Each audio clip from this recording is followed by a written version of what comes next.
It's Wednesday, the 29th of March. Europe gets BSE. It's a sad day for rock. Pensioners to get more benefits. Countdown, the movie. Degree course in Beckham.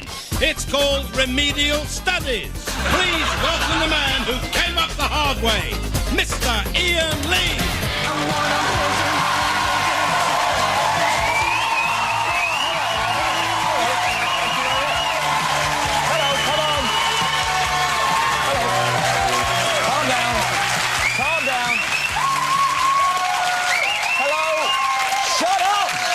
We've got to get all these clock gags in the show, come on. Hello and welcome to the 11 o'clock show. Posh Spice takes it up the arse. Discuss. That will actually be one of the questions in the new David Beckham degree course at Staffordshire University.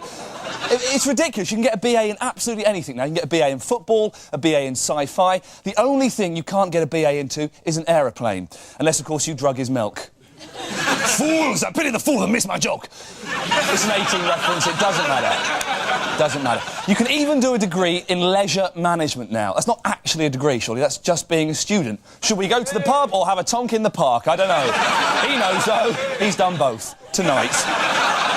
I tried to get into Oxbridge, but I failed the entrance exam. Apparently, my entrance was covered in tag nuts. And Critchley, the Latin master, didn't want to bugger that for 3 years. But when I finally did get into college, I spent my first year studying lesbian film. Supposed to be doing a degree in engineering, so I got kicked out. But, no, there's even more. Then I got a job as an IT systems expert. And students watching, if you don't know what that is, a job is something you do to earn money. But I shouldn't be mean to students. After all, many of you watch the 11 o'clock show, as you call it, breakfast TV. But now I'm part of the University of Life, or as it used to be called, Stoke Polytechnic, where, believe it or not, you're not from Stoke, are you? That serves you right. Believe it or not, though, you can actually study Ian Lee there. That's true. Applications are welcome from everyone. All you need are good A-levels, eagerness to learn, and nice big round knockers. Although, Patrick Moore, please stop writing in. You're driving me bonkers. But enough crazy college capers. Ladies and gentlemen, please welcome the girl who could teach us all a thing or two. She's back there, Miss Daisy Donovan.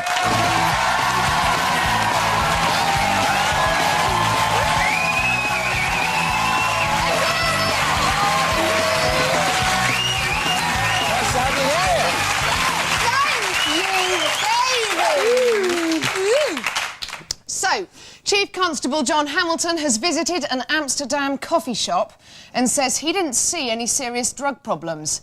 He was there for a couple of hours and didn't see anything disturbing at all. Come on, nothing? Most people I know would have seen at least a couple of giraffes and their dead grandma playing the banjo. Daisy, you've been warned before. Well, just tell us who's on tonight's show, please. Oh, I will do. On tonight's show, we've got Ricky Gervais on Britain's crumbling prison system and teenage love god Tom Nash from Home and Away. And as for me, I'll be doing a report on short people and why size really does matter. And now it's time for the headlines. Tonight's top stories. An international committee has criticised Saudi Arabia's appalling human rights record. Apparently they reached the decision after a unanimous show of stumps. A priest has been arrested for viciously kicking a spaniel in the head. A church spokesman said, "We can't kick dogs, we can't shag kids, what can we do?" A website offering cut-price cars received over 1 million hits on its first day. Unfortunately, it was mainly from lonely men looking for a cheap escort. Fans of the pop band Steps were disappointed after they were conned into buying tickets to see a stepladder on stage. Their parents were just relieved that the kids weren't big fans of the Blow Monkeys. The latest theme restaurant to hit London opened today. It's called Planet Terry Waite. After the ITC accused his show TFI Friday of being old hat, Chris Evans has unveiled plans for his new music show, CUN Tuesday. A town council has ordered 2 lovers to keep the noise down while shagging. After failing to comply, police asked them to come quietly. Fears that Geri Halliwell might cancel her forthcoming world tour have increased following the failure of a last-minute costume alteration. And those were tonight's news headlines.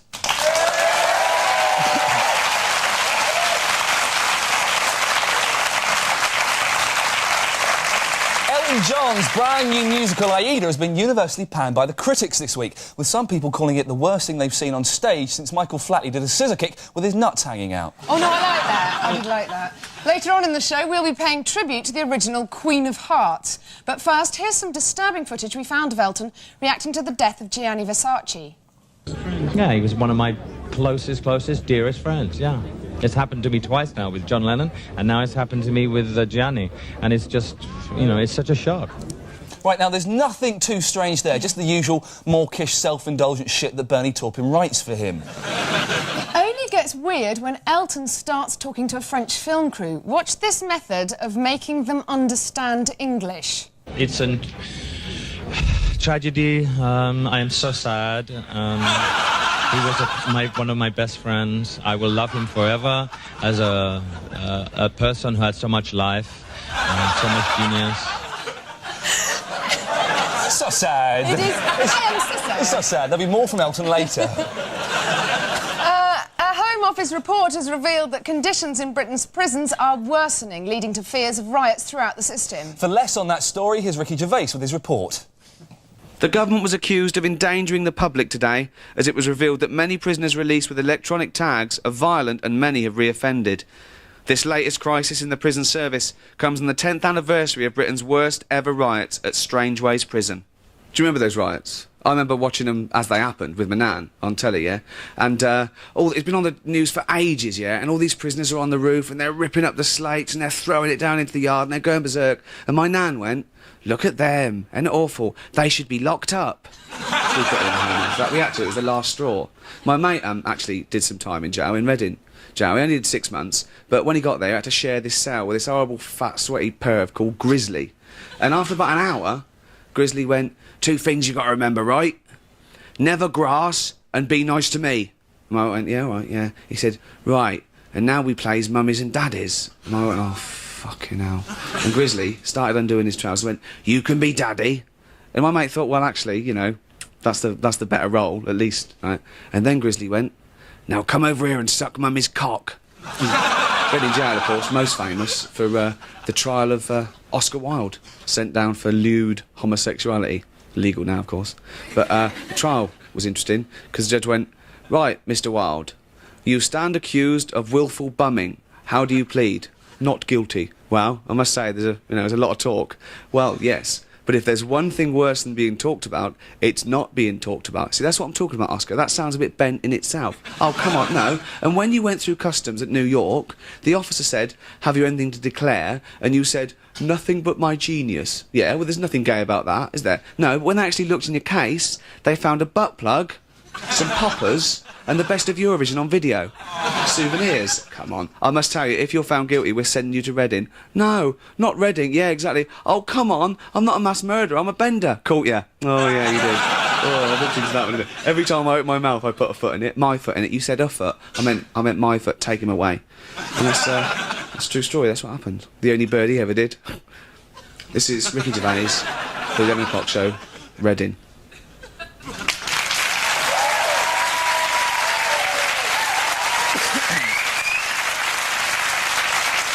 Now, last night saw London's finest bachelors on parade at the Bachelor 2000 Awards. Here to tell us more, a notorious favourite of the women, please welcome Hal Cruttenden. Thank you very much for coming on, Hal. Now, did you go along to the Bachelor 2000 Awards and find kinship with any of the men there? No, I didn't, Ian, because I just thought, well, if Sir Cliff isn't going to be there, you know, why should I? Fair enough. What sort of men do they look for in a competition called Bachelor 2000? It sounds a bit crazy. Well, no, you know what, they're looking for the sort of rugged, macho, tough guy sort of bastard bloke, you know, the sort of bloke that we'd like to be. You know, no, but deep down, I would just love a woman just once to look me in the eye and say, "You're a self-centred, arrogant, macho shit, but I want you to fuck me." Instead, they look at my naked body and go, "Oh, sweet." When the ladies see my beast, they just run in pure terror. I think it's terror. I don't know. Well, I mean, but my body is rubbish. I mean, it's so rubbish, I'm actually looking forward to getting old. You know, and seeing all my macho, worked-out mates disintegrating. You know, they'll all be going, "My muscle, my definition, it's all gone. I can't run. I used to run like the wind." You know, I'll be going, "Fantastic." Exactly the same lack of muscle I had at 25. I'm pleased I can't run. I used to run like a girl. You seem to be being rude, but I sort of get the impression that you've never really been one of the boys, one of the lads, have you? No, I mean, I don't really sort of fit in with lads. You know, sort of, I go out with my mates, you know, and they start singing at another group of lads going, you know, you're gonna get your fucking head kicked in. You know, I'm going, sorry, are we doing harmonies? You're... See, I missed out on macho conditioning, Ian. You know, I never had an older brother who beat me up. I had 2 older sisters who dressed me up. I think maybe you need to hang out with real men, like, I don't know, Gary Bushell, or maybe do some training or something. Yeah, well, no, there should be training for men like me. You know, courses with names like farting, a tuna day, or living with big balls, how to create the illusion, or advanced mooning, good idea in front of 10 mates, bad idea in front of 1. Because I mean, in a way, I have sort of a similar problem that you have, Ian. You know, what is that? Well, you know, you're not very macho, and women think you're gay, and I think that's. I think that's actually kind of offensive to gay men. Thanks very much. I think I'm not sure. No. You think about it. Throughout history, we've had some totally macho gay men. You know, war leaders like Alexander the Great and Lawrence of Arabia. I mean, do you think Alexander the Great was, like, leading his troops in battle going... I am what I am my own special creation. Onwards to Persia, lads, I hear the shopping's fab. Hal, I think I may have made a bit of a faux pas. You're not gay, are you? No, I'm not. I've actually recently got married. Oh, congratulations. How's it going? Really well. No, it's great. I mean, I really enjoyed being married. You know, my wife's sort of taking a bit of time getting used to me. You know, we've not known each other that long, and she keeps, you know, running around the house going, you tell agency, you rich, you lie, me go back to Philippines. Well, I think you should give us that. Ladies and gentlemen, Hal Cruttenden. Lovely, Hal. Thanks very much.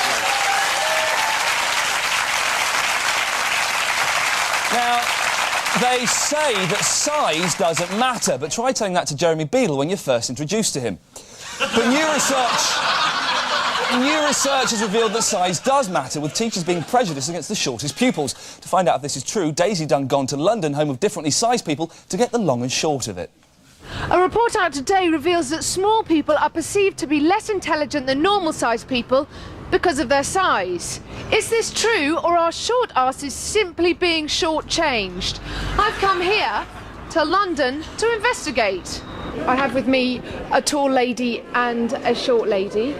I just wanted to try and disprove the lie that short people are considered stupid. So, what's the capital of France? Paris. What's the capital of Outer Mongolia? I don't know. It's Ulaanbaatar. I'm sorry, that is a bit stupid. Stupid. Were you called any silly names as a child? No. Steve McMiniman? What is your real name? Inch High Private Eye? No. Tom Thumb? No. Small Claims Advisor? No. Now you try and get this off of me, okay? You try. Go on, get off. Go on. Go on, Lacey, you failed the physical challenge. But did people talk down to you? Did they do that? And No. took on your face? No. Little chalk? And that you? No, I'm very lucky like that. What does SHOP spell? Shop. What does TOP spell? Top. What do you do at a green light? Stop. Oh, No! Oh, you see? doesn't mean I'm stupid. No, I'm not. If all good things come in small packages, I'm going to show you. You make a lovely package. Like that. Pretty! So there you have it. Whatever the newspapers might say, according to the strictly scientific research I conducted on your behalf, it appears that small people are a teeny bit more stupid. Bless them. This has been Daisy Donovan for the 11 o'clock show in London. Can't put a bow around an old man's head. Can't do it. Public schools have been warned today that they must allow boys aged 16 and over to have gay relationships at school. This has caused outrage with the masters, who think they should be having them much, much sooner. The warning comes as a result of the Human Rights Act, which will also stop posh schools forcing pupils to go to church. Unfortunately, there's still no law to stop them going...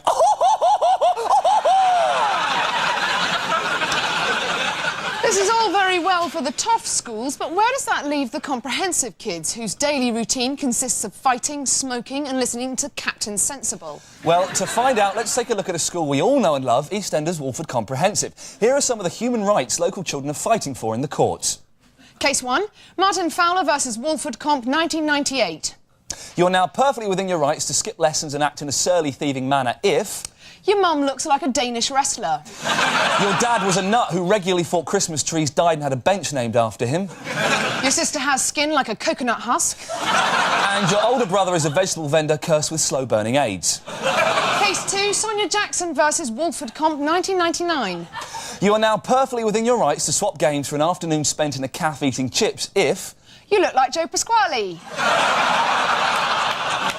Your brother seems almost too close to his dog. You have 2 trumpets, one in a case under your bed and one stuck to the middle of your face. And you're the only girl in your family that Big Dan hasn't entered. But it's not all good news for the comprehensive kids. A legal precedent has been set in Australia in the case of Toadfish versus Erinsborough High. This states that it's now a capital offence to attend school with a barnet that looks absolutely fucking ridiculous. And that is the law.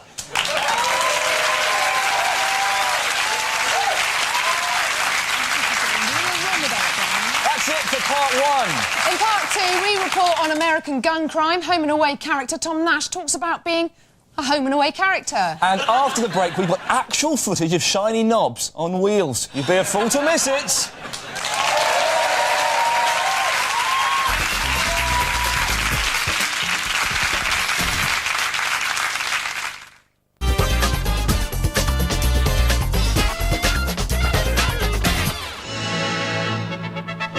...1985, and it's all gone tits up for gingerbeard boffin Sir Clive Sinclair. He thought he'd invented the transport of the future, but he'd actually invented a go-kart covered in plastic. Try having road rage in one of these. I can't think of anything more terrifying, apart from women drivers.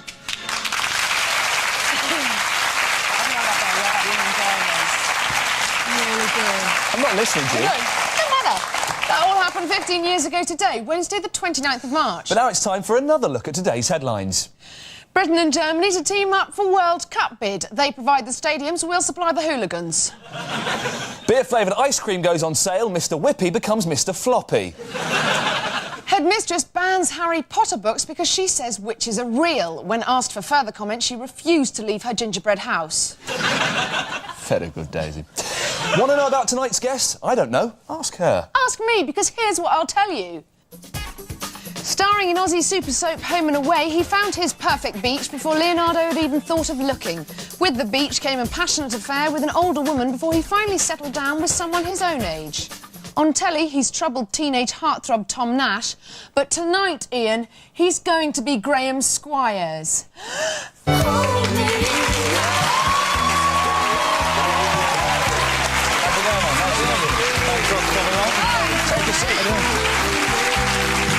Lovely to have you here. Thank you for having me. Hey, look at your German-style trench coat there. Very nice. Right, yeah. Big fan of World War II? Now, listen, you're sort of the James Dean character on Home and Away. You ride a motorbike, you fight with your dad, you even shagged an older bird. Nice one. Are you anything like that? Are you anything like that in real life? Of course I am. Oh, really? Exactly. Yes. You do all those things and all more? those things. Very, very nice. Fair play. Now, there's a lot of Australian slang in the series, so can you translate the following phrases for us? Go ahead. What's a dag? A dag. It's someone that doesn't fit in quite right. OK. Right. Can I ask? Call me a dag, man. Call me a dag. Hey, you're a dag, man. Oh, yeah, nice one. Thanks. What about a flaming galah? A flaming galah. It's a very noisy bird and it can get very annoying. So if you say someone's a flaming galah, they're very annoying. So call me a flaming galah. You're flaming galah. Oh, yeah, nice one. I prefer it was Alf Stewart doing it, but this is fine. Is this all right for you? OK. If you told me to rack off, should I be offended? We'll put it this way. I'll translate it for you in this way. You might understand this. Piss off. You'd be offended, wouldn't you? Yeah. Yes. Rack off, Donovan. Yeah, go on, rack off. Rack off, you dag, you flaming galah. All right, calm just down. Go a little too far. Now, the Queen's in Oz this week. Did you vote to keep her in the referendum last year? Personal question? Yes, you did. Did you really, or are you just saying that because you're in 'Cause front you're of in lots of England. English people? That's right, yeah. Don't hug me. Yeah, so you don't like her Queen. If you were showing the Queen around, where would you take her? And Well, would you- first I'd drop her off at my grandparents' place, go to the pub, pick her up, take her back to her own private jet and send her on her way. Well, if you were hanging out with the Queen, supposing they said, right, you're going to be the envoy, you're going to look after the Queen, would you try and cop a feel? No, I wouldn't, no. It would be tempting, wouldn't it? Now, do you think that she used to be great in the old days? Just remember that. Just remember that when you're bearing down. Let's move on, I will get home. Do you think your Prime Minister was right to give her a quick tickle? I don't see anything. It's actually happened, it's actually happened. Well, I don't see anything wrong with that. Like, the previous Prime Minister did the same thing, so, I mean, maybe it was just... That's why she keeps a bit of a clip. That's why she keeps going back there. She's not getting any action with Philip. She might have even liked it, I don't know. Oh, Philip, do you want to go to Australia for 6 months? Now, we've asked our viewers to email you some questions. I think we've got some here. Let's have a quick look as we call up the internet. Ooh, it's all technology. I don't know what's going on here. Oh. Sunny D, is Flathead Fisher's wife Marilyn as well stacked in real life? I don't know the real word Marilyn. Sure his name's not Sunny D? Double D? Double D. No, she's very beautiful. That's all I can say. She's a friend of mine. Do you fancy any of the women on the show? No, and even if I did, I wouldn't tell you. Oh, you would if we clue. beat you up. We've got a question here, I think, that every ex-soap star faces. Where are you doing Panto this Christmas? I can honestly say I haven't thought about that. But you're open to offers? Well, you never know what's around the corner, so... Skegness. What are you going to do now you've left the soap? What am I going to do? Well, I've been auditioning for a Shakespeare play. And, did you get it? No, I didn't. That's weird. That's I weird, would cast you absolutely as Macbeth. Really? Yeah. Actually, I went for Sebastian in the 12th Night. Can you do an English accent? No, not very well. Go on, let's What is it, you flaming git or something like that? You flaming galah! No, git. Forsooth, my liege, you flaming galah! So we've got time for one more quick question off the future here. Bembo14, what's the bush like in Australia? Is there a lot of good bush? There is a lot of bush. There's loads of bush. There's a in lot of Australia, good bush in Australia. Yeah, good bush. Thank you very much, Graham Squires. Thanks very much, man. Nice to have you.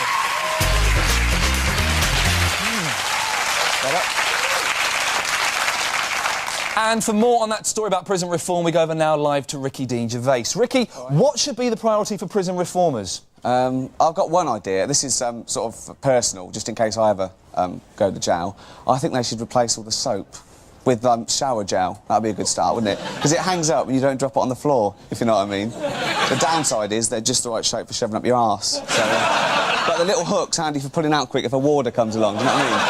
Not like Pledge furniture polish. Oh, my God, that disappears without a trace if you push too hard. There's no purchase, I guess, I don't know. I've never been to... I know a bit about women's prisons, because my mate Binksy, he's got a load of videos on the subject. They seem to have a great time there. I mean, they have their odd cat fight in the laundry room, but they make it up in the showers. They're always in the showers. Thanks I mean, very you've got much, to stay Ricky. clean in prison, do you know what I mean? Thing is, I was polishing, it was early in the morning, so my pants were off, and I slipped and fell, and it went straight up. Right, I'm actually going to have to stop you there, Gervais. It feels like it's still there. And it's like little midget Salmon.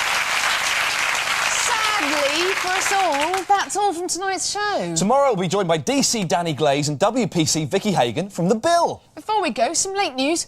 Thora Hird, the tit interest in Last of the Summer Wine, revealed today that despite her age, she's still addicted to sex. We need it when we're born, we need it at school, we need it when we're leaving school. Good God, I'm not proud. And finally, Peter Piper snatched this exclusive interview with Oscar-winning British director of American Beauty, Sam Mendes. Good night. Good night. So, for the benefit of the viewers who are a bit dense, can you give us your name, please? I'm Sam Mendes. And what have you won today? I won Best Director for American Beauty. Because you've won quite a few awards now, haven't you? I've got 3 or 4. You're certainly up for a few anyway. Yeah, and a few still to come. Yeah. It's like, are you reasonably pleased with the way the film's gone?